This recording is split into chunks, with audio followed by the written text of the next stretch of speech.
얼마 전에 제가 BTS 우리 방탄소년단의 인기를 실감하는 동영상을 하나 본 적이 있습니다. 이곳 펜실베니아 주립대학교의 한 강연에서 교수가 이런 이야기를 학생들에게 하더라고요. 너희가 BTS를 모른다고 하면서 어떻게 글로벌 시장을 이끄는 경쟁력 있는 리더가 될 수 있겠는가 하면서 학생들을 굉장히 꾸짖었습니다. BTS가 누군지도 모르고 미국 외의 세계에 대해서는 무관심해서는 이제부터는 살아남을 수 없을 것이다. 이렇게 얘기하더라고요. 저도 사실은 BTS를 잘 모르는데 이런 뉴스에서 계속 뜨니까는 이런 정보들을 얻게 되는데 비틀즈 여러분 잘 아시죠? 네, 비틀즈는 아주 잘 알아도 BTS를 잘 모르는 분들 참 많아요. 비틀즈 이후에 반세기 만에 최초로 세계 앨범이 1년 안에 빌보드 차트에서 1위가 된 유일한 밴드라고 합니다. 여러분 믿겨지세요? 수많은 가수가 있고 밴드가 있는데 반세기 만에 비틀즈의 최초래요.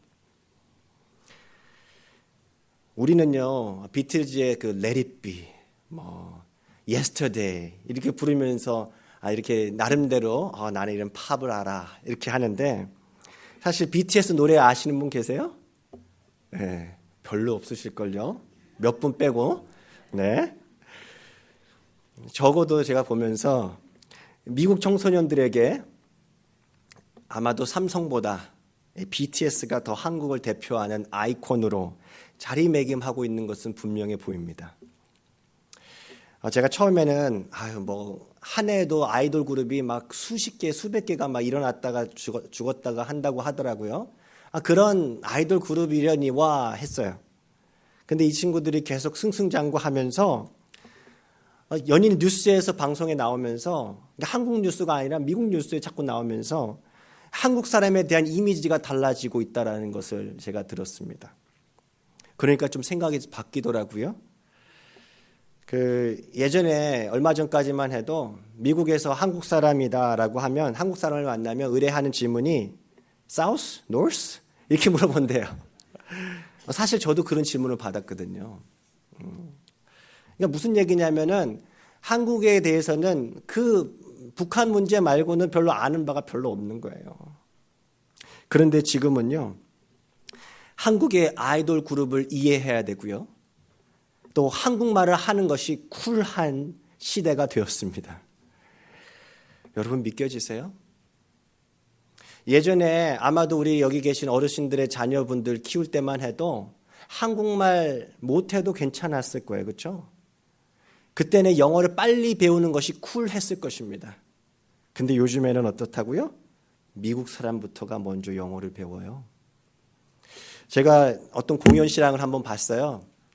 아주 BTS 공연 실황을 한번 누가 이렇게 딱 촬영을 해줬더라고요. 깜짝 놀랐어요. 저는 하나도 못 알아듣는 한국말을 이 미국 사람들이 떼창을 하고 있더라고요. 여러분 믿겨주세요. 이게 지금 우리가 살고 있는 이 시대입니다. 제가 그러면서 생각했습니다. BTS가 더 잘 됐으면 좋겠다. BTS가 성공할수록 자연스럽게 한국인의 위상도 높아지는 거 아닌가라는 생각을 해보았어요. 여러분 하나님께서는 여러분과 우리 그리스도인들을 하나님 나라의 대표로 세워주셨습니다. 그래서 하나님은요 우리가 잘 되기를 원하세요. 우리를 향한 기대가 있으십니다. 하나님께서는 우리가 세상의 빛으로 살아가기를 원하십니다. 우리 같이 한번 읽어볼게요. 시작. 하나님은 우리를 세상의 빛으로 삼으셨다.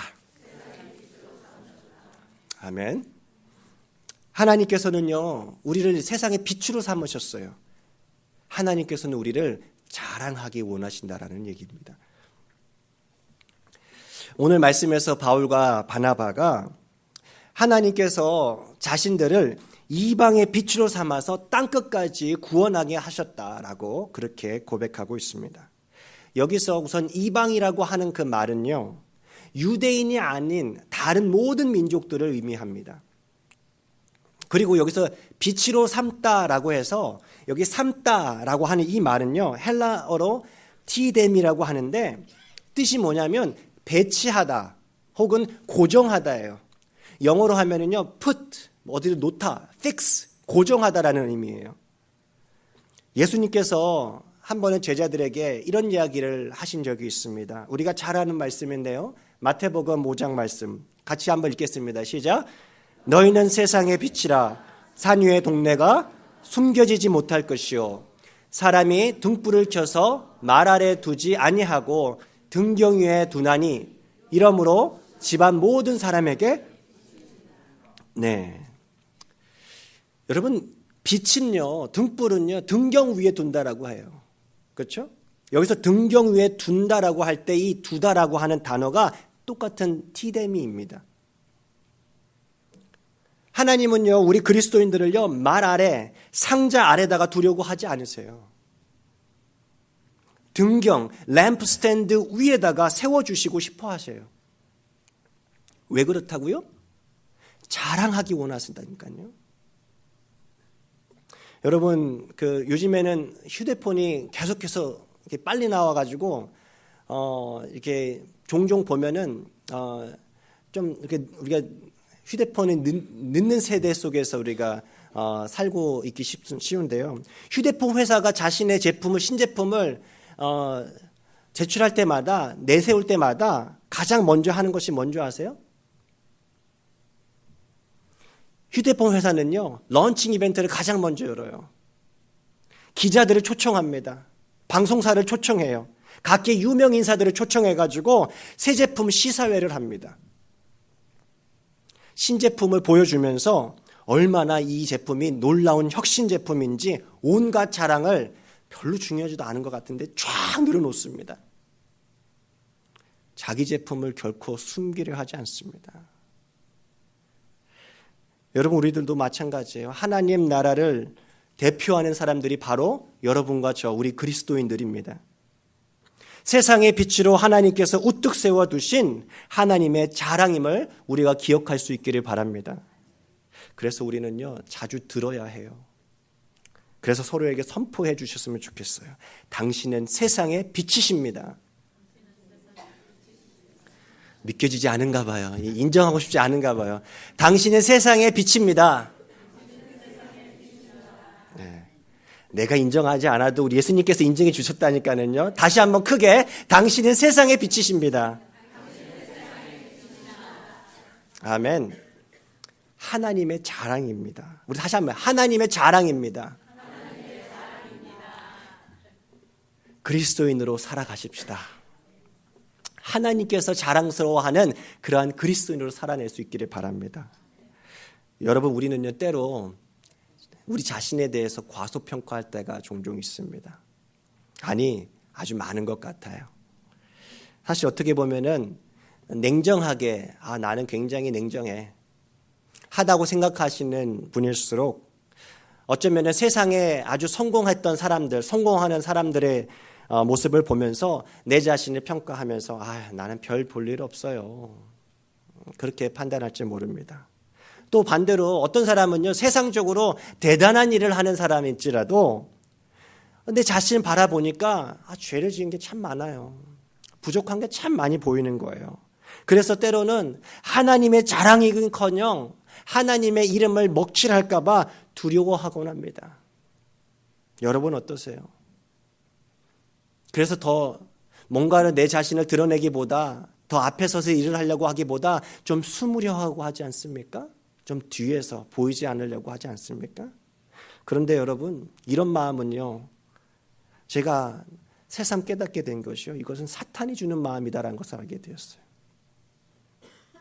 제가 어저께 토요일 새벽 기도의 말씀 묵상하면서 제 개인적으로 많은 은혜를 받았습니다. 스가랴 3장 말씀을 묵상을 했는데요. 한 가지 제 마음속에 들어온 확 박힌 이미지가 하나 있었는데 그것은 뭐냐면 불에 그을린 나무 막대기 이미지입니다. 불에 그을린 나무 막대기.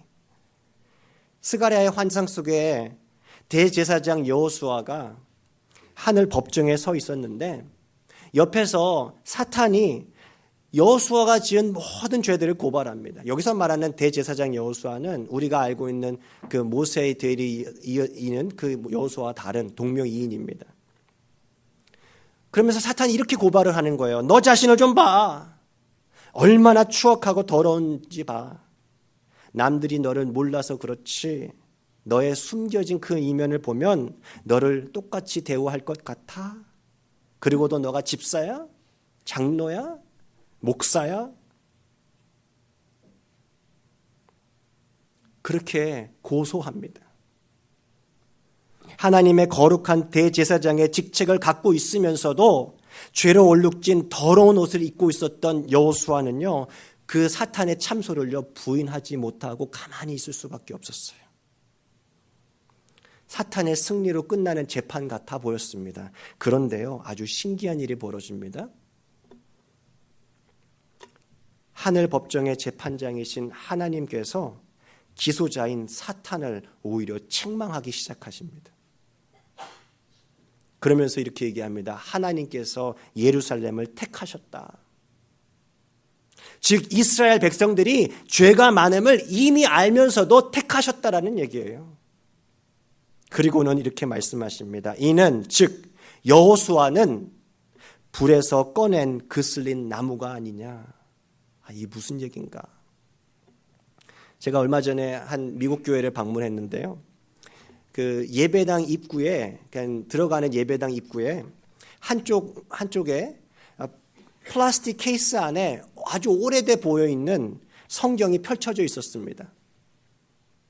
딱 봐도 이게 뭔가 불에 타다 만 것 같이 성경 사방 주위가 아주 잘려지고 검게 그을려져 있었어요. 제가 그래서 아주 호기심이 생겨서 성경 앞에 있는 그 안내문을 제가 보니까 그 교회가 몇 년 전에 불이 타가지고 건물이 상당 부분 소실이 되었는데 정말 신기하게도 이 종이로 만든 성경책이 불에 타지 않고 그 정도로 이렇게 멀쩡하게 남아 있었던 거예요. 한번 생각해 보세요. 내가 사랑하는, 내가 오랫동안 신앙생활하던 이 교회당이 불에 탔다. 그 성도들에게는 얼마나 큰 충격이며 불행이겠어요. 그런데요, 그 다른 것이 다 불에 타도 늘 예배당 앞에 놓여있던 그 성경책은 그대로 그렇게 남아있다라고 하는 사실이 성도들에게 얼마나 큰 위로와 소망이 되었겠어요. 그 성도들에게는요, 그 성경책은요 너무나 귀한 성경이었기 때문에 그렇게 투명한 관을 만들어서 보관하고 있는 것 아니겠어요? 하나님께서는 죄로 얼룩진, 그래서 더러워진 옷을 입고 있는 대제사장 여호수아를 선택한 이유가 마찬가지라 얘기를 하는 거예요. 죄가 많아서 자격이 없는 그 대제사장 여호수아를 하나님께서는요 귀하다고 여기셨다라고 말씀하시는 것입니다. 불 속에서 타서 죄가 되어 없어져 버릴 그 보잘것없는 그 작은 나무 막대기를 재빨리 끄집어내셨다고 하나님께서는 말씀하세요. 왜 그렇게 재빨리 끄집어낼까요? 살려주려고. 그대로 내버려 둘 수 없어서. 하나님께는 너무나 귀한 막대기였던 거예요. 비록 그을리긴 했어도 여전히 하나님께 가치 있는 존재라는 의미입니다. 여러분, 우리가 기억할 필요가 있어요. 여러분, 우리는요 거룩하게 삶을 살고 있어서 거룩한 것이 아니고요, 하나님께서 우리를 택하셨기 때문에 우리는 거룩한 사람으로 살아가는 것이에요. 오늘 말씀으로 하면은요, 하나님께서 우리에게 영생을 주시기로 작정했기 때문에 우리는 예수 그리스도의 십자가 복음을 믿을 수 있었다라는 얘기예요. 그렇게 예수의 옷을 입어 우리는요 거룩한 사람이 되었는 줄로 믿습니다. 우리는 하나님께서 존귀하게 여기시는 거룩한 빛의 자녀들입니다. 하나님의 자랑스러워하는 빛의 자녀들로 살아갈 수 있기를 진심으로 바랍니다.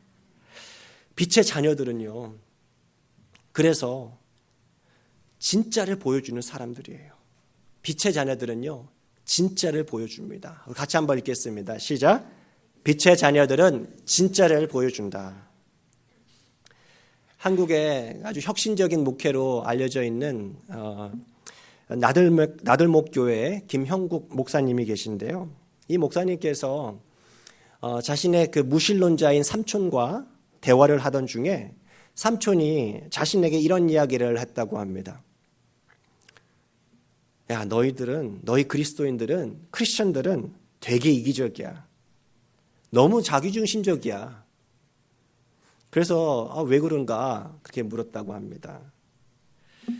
너희들은 그렇게 하지 않냐고. 나 같은 예수 모르는 사람들 향해서 이렇게 말하지 않냐. 넌 불비. 넌 불비라고 하잖아. 그렇다는 거예요. 넌 불비가 뭔지 아세요 혹시? 예, 제가 새로 신조어를 알려드린 거예요. 넌 불비. 넌 불비는요 약자예요. 하나는 non Christian, 불신자, 비기독교인. 그래서 non 불비래요. 그러니까 우리 그리스도인들이 어떻게 하는가 봤더니 너무 자기중심적이라는 거예요. 자기가 이 세상의 중심이고 믿지 않는 사람은 non 불비, non 굴비가 아니라 non 불비, non Christian, 불신자, 비기독교인이라고 얘기하는 거예요. 그러면서 이 목사님께서 곰곰이 그 말을 이제 생각해 봤대요. 그리고 예수님께서 어떻게 사셨는가 봤더니 예수님은 한 번도 죄인들을 만나면서 죄인들한테 너는 당신은 죄인이에요? 너희들은 불신자야 하면서 차별한 적이 없다라는 얘기를 하셨어요. 그걸 발견한 거예요. 단 한 번도.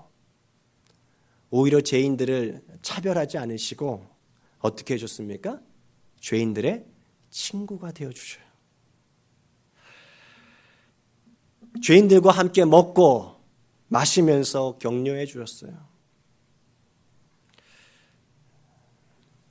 사람들은요, 예수님과 함께 있을 때 스스로 죄인인 것을 깨달았다는 거예요. 복음이라고 하는 것은 죄인들을 향한 좋은 소식인데 그렇게 모멸감 주면서 정죄하면서 그들이 죄인인 것을 깨닫고 돌아오게 한다라고 하는 그 방법은 성경적이지도 않을 뿐더러 오늘 같은 포스트 모더니즘 시대에는 결코 그런 식으로 전도하기는 힘들 것이다라는 얘기를 하는 겁니다.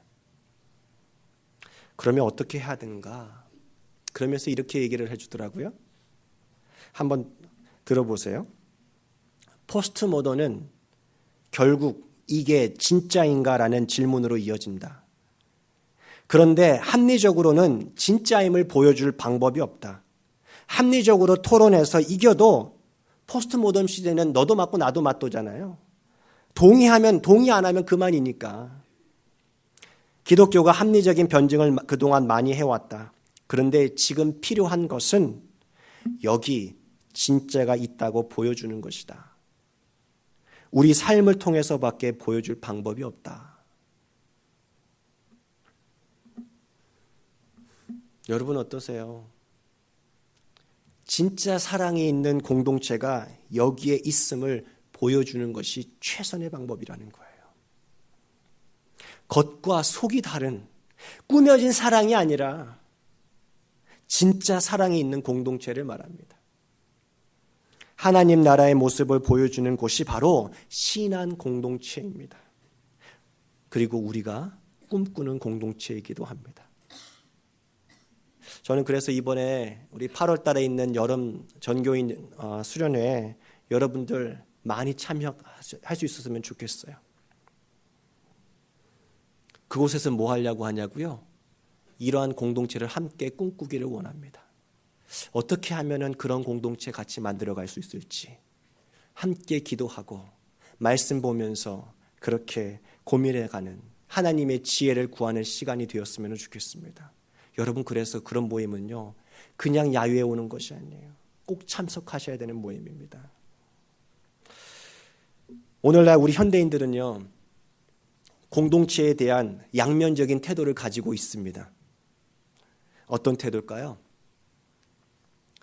우리 현대인들은요 아주 극단적으로 외로움을 느껴요. 그래서 내가 꾸미지 않아도 나를 그대로 받아줄 수 있는 어떤 성숙한 공동체를 찾고 있어요. 그렇죠? 그런데 반대로 동시에 어떻습니까? 우리 자신의 본성이 있어요. 어떤 본성? 자기 중심성. 그 본성 때문에 공동체에 얽매이지 않고 독립적으로 생활하고 싶어 하는 그 마음도 같이 있다라는 거예요. 그래서 어떤 분은 이렇게 얘기를 한대요. 오늘날 현대인들은 왈츠를 추고 있다. 왈츠 춤 있잖아요. 왜 그런 줄 아세요?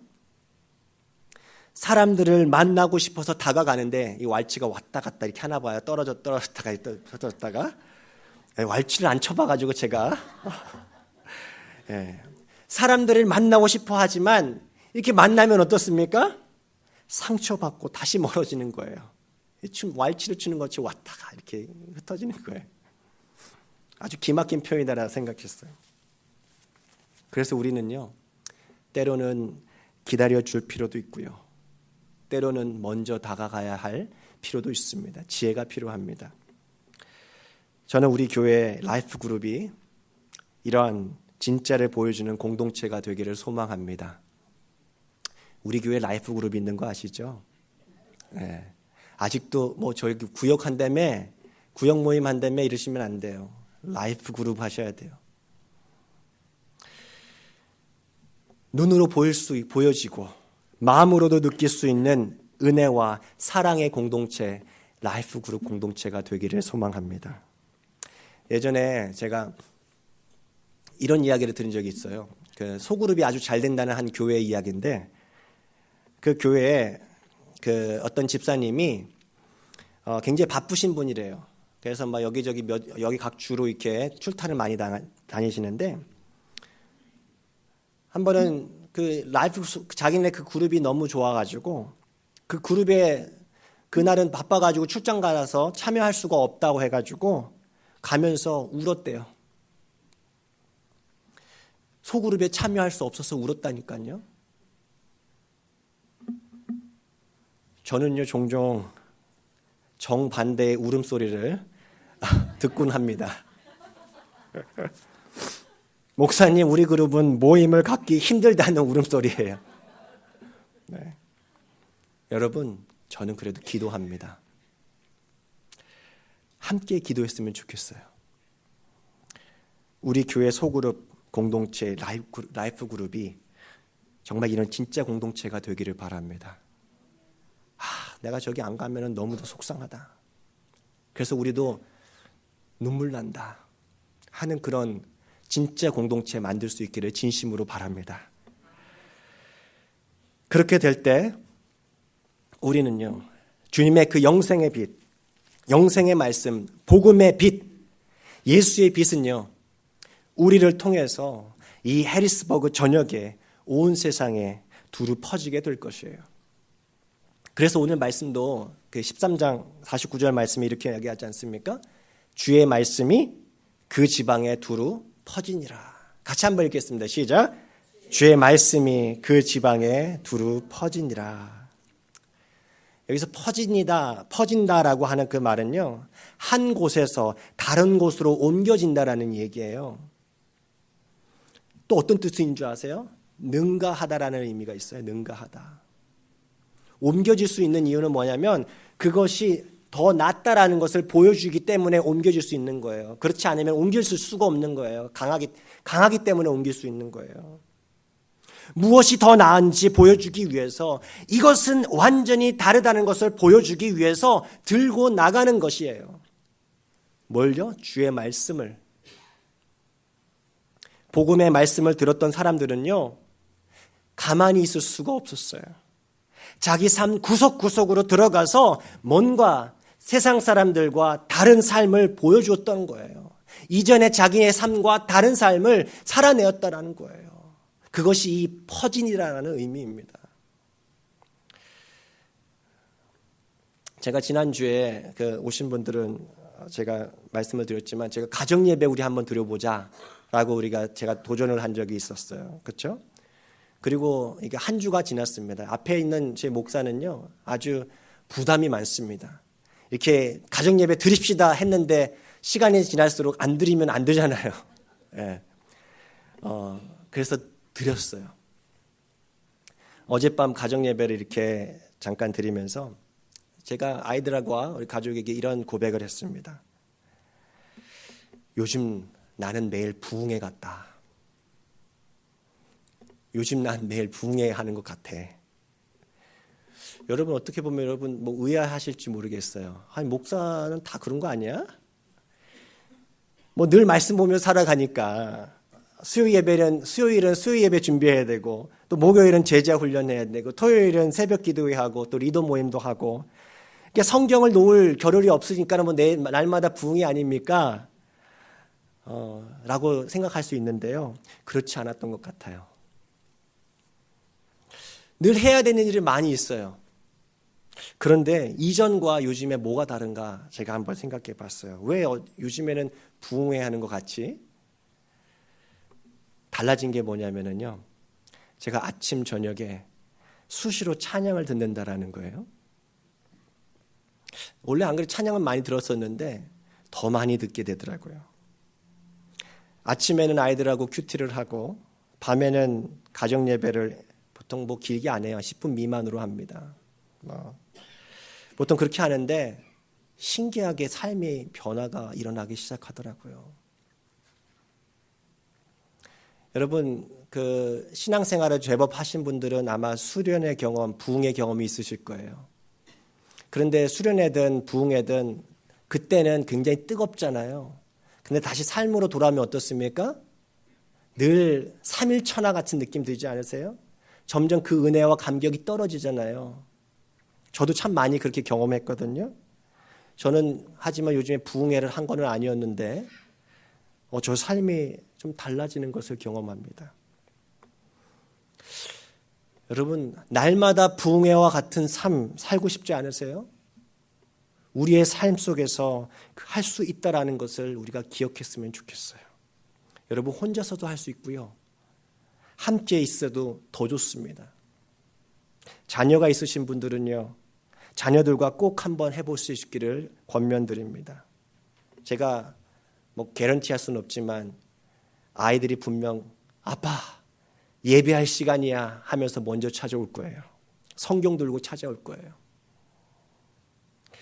말씀이 들어가는 곳마다 오늘 말씀을 보니까는요. 기쁨의 열매가 맺혀지게 된다고 합니다. 제가 그렇게 가정 예배 하니까는요. 제가 먼저 그 열매의 맛을 보고요. 계속해서 보고 드리도록 하겠습니다. 언젠가부터 안 하면은 저도 어느 순간에 이게 식어졌다라고 생각할 수도 있을지 모르겠어요. 여러분, 이렇게 복음의 빛은요. 반드시 변화를 만들어냅니다. 복음의 빛이 들어가는 곳은요. 반드시 변화가 일어나더라고요. 빛이 들어간 곳마다 어둠은 물러나게 되어 있습니다. 길을 잃은 자가 복음의 빛을 만나면은요. 길을 찾게 됩니다. 여러분 어떠세요? 우리 주변에는요. 이런 분들 정말 많이 계세요. 굉장히 바쁘게 살고 있어요. 가정일도 바쁘고 바깥의 일도 바쁘고 은퇴한 후에는 은퇴하기 전보다 더 바쁘고 나름대로 성공한 인생을 살고 있는데 여러분 그렇게 생각하신 적 없어요? 내가 왜 살고 있지? 그런 질문을 갖는 분들이 정말 많습니다. 늘 허무하고 늘 수시로 우울하고 늘 불안해하면서도 어떻게 마음으로 위안을 타는지 아세요? 다 이렇게 살아. 인생에 별거 있어? 그렇게 애써 자기를 위로하면서 한편으로는 생각하는 거예요. 이건 아닌데. 이렇게 사는 건 아닌 것 같은데. 하면서 인생에 대해서 질문을 던지는 사람들이 굉장히 많습니다. 그런데 오늘 말씀을 가르쳐 줍니다. 이 영생의 말씀, 복음의 빛을 받아들인 자에게 기쁨이 찾아왔다. 그들은 제자가 되었다. 기쁨과 성령이 충만한 제자들이 되었다라고 얘기합니다. 저희 교회 올 한 해부터 올 초부터 계속해서 하고 있는 것 중에 하나가 제자반이잖아요. 제자반이 총 32주 코스인데요. 지금 현재 한 17주 달려온 것 같습니다. 처음에 우리 교회에서도 제자반 했으면 좋겠습니다 라고 얘기했을 때 다들 좋아했어요. 근데 얼마나 합니까? 32주요 하니까 걱정하시는 분이 생겼습니다. 우리는 그렇게 길게 못해요.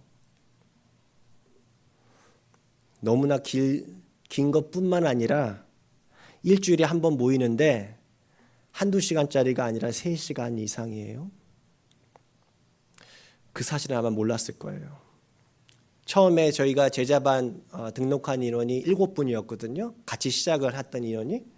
여러분 지금 몇 분 계시는 줄 아세요? 네? 한 분도 중도 포기하지 않으시고 7명 전원이 지금 함께하고 계십니다. 할렐루야. 예. 여러분 제자 훈련하면서 인도하는 제가 가장 은혜 받는 거 아세요? 제자 훈련해서 시간이 남아서 오시는 거, 건강이 있어서 오시는 게 아니더라고요. 어떤 분은 지병이 있으셔서 몸이 거동이 굉장히 불편하세요. 그런데 꼬박꼬박 한 번도 안 빠지고 참여하세요. 숙제 굉장히 많아요. 다 하세요. 어떤 분은 일을 여러 개 뽑으셔가지고 한마디도 제자 훈련 내내 말씀을 못 하세요. 굉장히 불편하잖아요. 그냥 집에서 쉴 수 있지 않아요? 아니에요. 그런데 3시간 내내 참석하세요. 그 어떤 분은 모임 전까지 일하다 오세요. 굉장히 피곤하죠. 그런데 모임에 와서 3시간 기어이 해내고 맙니다.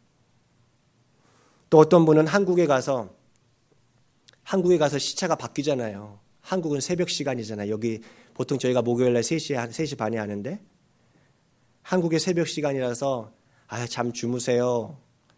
일어나시면 되잖아요. 근데 저에게 그런 얘기 하더라고요. 잠자면 못 일어날까 봐 안 잘래요. 참고 화상 채팅으로 연결해서 제자 훈련 하고 계세요. 어떤 분은 손이 굳어주셔가지고 글을 제대로 쓸 수가 없으세요. 그런데요, 꼬박꼬박 숙제 써서 제출하고 계세요. 여러분들, 이거는요, 억지로 할 수 있을까요? 절대 할 수 없어요. 말씀이 주는 기쁨과 성령이 이 제자들 가운데 충만하기 때문에 가능한 일 아닙니까? 저는 여기 모인 우리 온 교우들이 이렇게 제자로 살아갈 수 있게 되기를 진심으로 바랍니다. 제자들이 누리는 기쁨과 성령 충만한 삶을 살게 되기를 진심으로 바랍니다. 여러분 혹시 시간 되면 하시겠다 하시는 분들 계세요? 내가 좀 건강이 괜찮아지면 하겠습니다 하시는 분 계세요? 여러분 그런데요, 그런 시간은 좀처럼 잘 오지 않는 것 같아요.